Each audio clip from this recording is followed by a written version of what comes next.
All right. Today is Monday, September 17th. It is the start of a brand new week. I'm so excited to see what this week brings. But unfortunately, AWS, I am starting off my week 0-1. Last week was pretty solid. As I said, I made about 1,500 bucks, but this week I did give some of it back. Went 0 for 1 on AWSM and took a loss. So I want to dive into AWSM. I want to talk about what I thought about AWSM, what I was looking at this play, and you guys can see my P&L as always because, again, transparency is so important to me. So let's dive into this and let's talk about it. So AWSM, why do we even want to look at this play? Well, this stock did have a gap up this morning. It went from 520 all the way up towards around 645. Now, that put it on our top gaining list. On our pre-market scanners, it showed up as a pre-market top gainer, which is understandable because it had a very nice gap up. Now, AWSM, I saw that the stock was having a gap up, and I saw the stock is only 2.6 million in float. Now, that's something I really enjoy. You guys know I love these low float plays. The float is the shares offered to the public. The lower the float, the higher the demand, the bigger the spike. It's just like anything else. It's simple economics. So when you have a low supply of something and a high demand for it, the price will increase dramatically. So AWSM, I see a gap up with a low price stock. I want to, or excuse me, we see a gap up, yeah, on a low price stock and a low float. I want to know what's going on. September 17th at 8 a.m., the stock right here came out with a press release which stated what? AWSM, its new one-click Apple Premium reseller store, the first ever in the Dominican Republic. So we are extremely proud of this new flagship store and have aggressive goals to grow store sales to the level of APR stores in larger countries such as Chile, Argentina, and Colombia. The one-click Agora Mall store is the embodiment of the APR Apple experience. We believe our staff is among some of the finest in the country, and our customers are able to experience firsthand the entire product portfolio and the Apple third-party accessory manufacturers such as Boss, Spec, Belkin, Click, and among others. So, I have AWSM, a stock that has a nice little gap up, a stock with a low float, a stock in my price range, and a nice credible press release behind it. These are all things I'm definitely looking at. These are all things that are definitely getting me excited. So I look at the chart pattern now. And I say, okay, AWSM has had about what? How many green days in a row? 1, 2, 3, 4, not green day, 5, 6, 7, 8, 9, 10, 11, 12. So we have about 12 out of 13 green days in a row. That's obviously very good. There's a lot of buying power towards it. There's a lot of buying potential towards this play. Now, I look at AWSM. I say, okay, we're opening up above the 50-day. We're opening up above the 13 EMA. We're opening up above the 200-day. I have to be careful of a gap up because I know when a stock gaps up, we could easily fall back on down. But let me look. Is there an area where the stock can run up to? So I scroll back a little bit, and I see what? Last time the stock, was able to spike, where did we get up to? 10 bucks, 10 bucks, 10 bucks. Spike all the way towards 11.70. Spike up towards around 10.15 right here. The common consensus area, 10 bucks. 10 bucks. Look how many times it comes up towards around that 10 buck area. So seeing AWSM have a gap up, seeing the stock have a press release, seeing the stock have all eyes towards it, all attention towards it. Where am I thinking this stock is going to end up? $10, right? If it could bring in that buying volume, if it can bring in that attention, if it can bring in that hype. And I still think AWSM, by the end of today, we could be seeing $10. If buying power can push through this, big time volume can push through it, I think $10 is the area that we can get up to.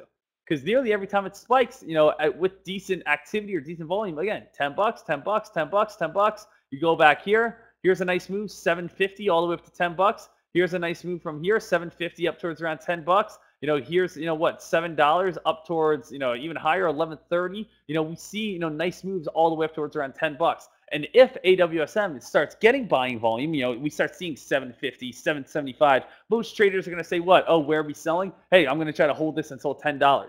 Why? Because in the past chart history pattern, that's usually where it runs up to. Okay, so that's what I say.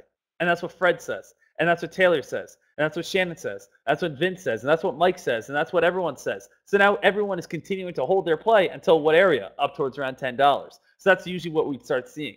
So today, I was looking to play AWSM, and I noticed what? At the start of the day, AWSM was a very hot stock. It went from 650 and spiked all the way up towards around 740. I'm saying, woo! This thing is heating up very quick.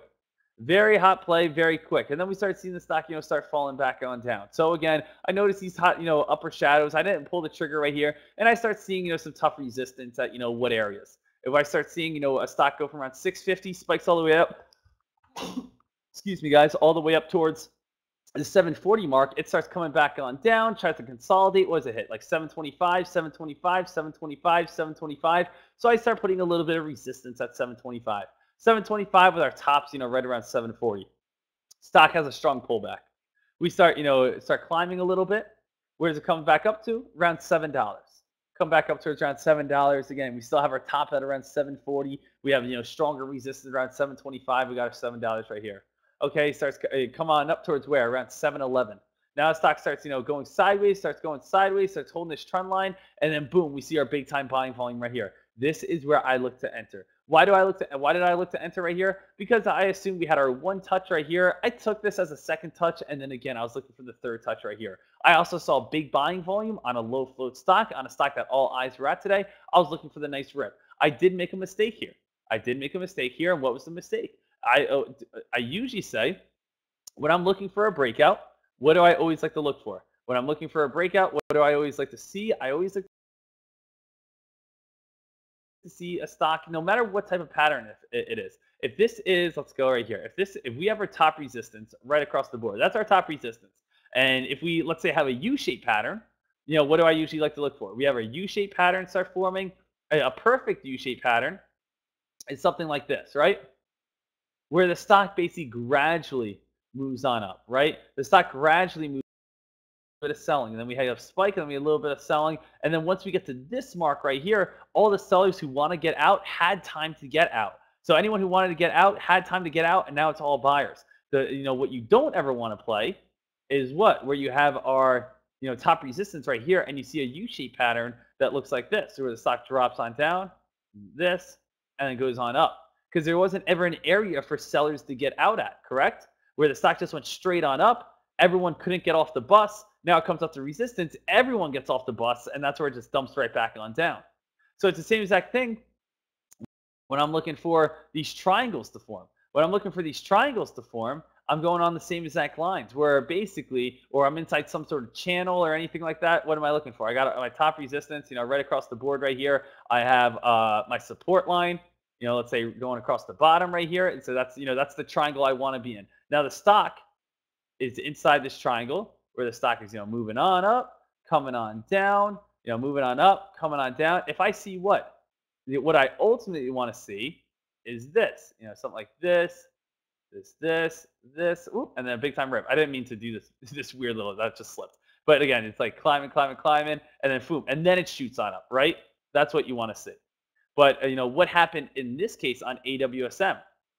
AWSM, we have our triangle being formed right here, and what do we have? We have the stock breaking out, or come on up, come on down, come on up, come on down, and then what? And then went straight up right here, right? This is what we want. What's different about these two? Number one is the obvious of that the stock, gradually came out where we had sellers right here, and we look to buy at the corner. Look to buy at the corner because that's where the stock gets the biggest squeeze. It gradually moves up to the corner. And this one, as you can see, never even got to the corner. We weren't even close to the corner when I bought right here. And on top of that, the stock went straight up. Straight up, no one could get off the bus. So what happened? It turned and went straight back down because no one was able to get off the bus. So I didn't have a gradual climb, and I didn't wait until the corner. So why did I buy there? Because again, I was looking more for a channel, kind of like for like a third touch. But seeing the stock go on a little bit of a straight up move, no one was able to get off the bus. Again, I wanted to look for the gradual climb on up. So what I do, I hopped in on this play. I got in at 710. Because I was looking for the breakout at 725, so I was looking to get in a little bit early, and it ran right up to 725, which is absolutely great, but it just couldn't break 725. As the stock started coming back on down, I had to pull the trigger and get out, so I got out, and again, I got out at 687. If I continue to hold the play, the stock did hold the trend line as where it got to the corner of the triangle, but then unfortunately it started cracking this trend line and is now not able to be able to hold on up. So again, the best area for the breakout would have been right here, where again, sellers were able to get out, buyers were moving on in, sellers were able to get out, and if it curled right here, that's where I was going to look for another entry. I was 100% ready to look for another entry. If it was able to curl right here, tip of the triangle, sellers were able to get out, buyers are able to take control, and that's where it's going to go on a nice rip. Here, again, not near the corner of the triangle, pulled the trigger just because I saw a big buying volume, and a third touch usually does work. But again, the stock was more inside of an ascending triangle pattern than a channel. So again, I'm 100% learning from my losses. I'm 100% again going over why I took a loss on this play. As always, I want you guys to be able to see my P&L. I want to be honest, transparent, and let you guys see everything. And why is that, guys? Because as a mentor, I don't want to hide anything from you. You guys can see right here, I was in at 710, 711, and got out at 688 and 687. So that's why I was in on that play today. But I just want you guys to be able to see that, of course. So AWSM went on the spike. It started coming back on down. I could have held until the trend line actually cracked. If I wanted to. That is something I thought about as well, because as long as the trend line holds, it will come back on up. And since I was sitting at 710, it actually came all the way back up to 723. So I really didn't have to take that loss. But I saw a big red candle. I didn't want to force it. It's the first day of the week. I want to be able to have, my funds available to trade. I don't want to lose my profit that I was able to make last week. I got out, I cut my losses, and I moved on. But right here, what's the most important thing? And what's the toughest thing for traders to do? Toughest thing for traders to do is to go over their losses, talk about their losses, be able to explain their losses, especially again, for someone like me, of course. And why? Because again, I have over 1,000 people watching me. So again, for me to go over my losses, it's not always something I want to do, but it helps me out so much. It does, and it helps you out so much as well. And I think you guys should do it. 2 ways to take a loss. Either what, you get aggravated, you shut your computer, you walk away, you say stock trading is stupid, or B, you go over your loss, you learn what you did wrong, and now you don't make that mistake in the future. If all you do is shut your computer and walk away, guess what? You never learn from it, and you're going to make the same mistake over and over and over again, and without ever, progressing as a trader. So make sure that you guys are constantly going over everything that you guys are doing right. Support yourselves, give yourself a pat on the back, and also, again, go over what you guys are doing wrong, which is how you guys are going to improve as a trader. Again, when I first started trading, guys, I made many mistakes. I lost a lot. You know why? Because I didn't know what I was doing. Now, again, when I take a loss, which isn't, as often, I like to go over it, because when I take a loss, I want to say, what the heck did I do wrong? Why didn't I come out with profit? As I said, for the past 10, 11 months now, I've been able to make an average of $10,000 every single month stock trading. Right now, for September, I'm up in the profit, but I'm not up near 10,000 bucks right now. I did take a loss today, as you guys can see, and I want to figure out, why did I take my loss? Why did I have trouble on this trade right here? I could see again what my error was, what my mistake was. I got in on the stock after going from 675 all the way up to 710, not in the corner of the triangle, looking for a third touch breakout. Never had an area for sellers to get off the bus. So after the stock spiked, all sellers got off the bus at the same time, and then it started moving on up, towards this triangle. I still think AWSM has great potential. I'm not mad I took that trade. The stock has a low float. The stock has a good credible press release. The stock has room to run up to $7. The stock has a gap up. The stock had higher lows. The stock was in an ascending triangle pattern. And the most of penny stock traders, mob traders, activity, momentum, all that is on this play. I'm not upset at all with my trade. I understand why I took a loss on it, but I like AWSM as a play 100%. And I think there's definitely a lot of big time potential towards this play for the rest of the day. If that's coming up in lunch hours or if that's coming up this afternoon. But I, want to make sure that you guys understand, my thought process behind it. So awesome job on AWSM. I know a lot of people who were able to get in on this play and be able to make good money, and that's from just either A, buying at the trend line, by being at $7 breaks and selling at 725, even if that breakout just yet. But a lot of areas to just scalp AWSM. $7 to 725. Trend line play 670 up to $7. Any trend line 690 up towards 720. You're able to be able to make some nice solid profit just like that. So we'll see where we're at the end of the day. I'm looking for some more trades, especially on AWSM, if it could break 725. But again, we'll see what's going to be coming up.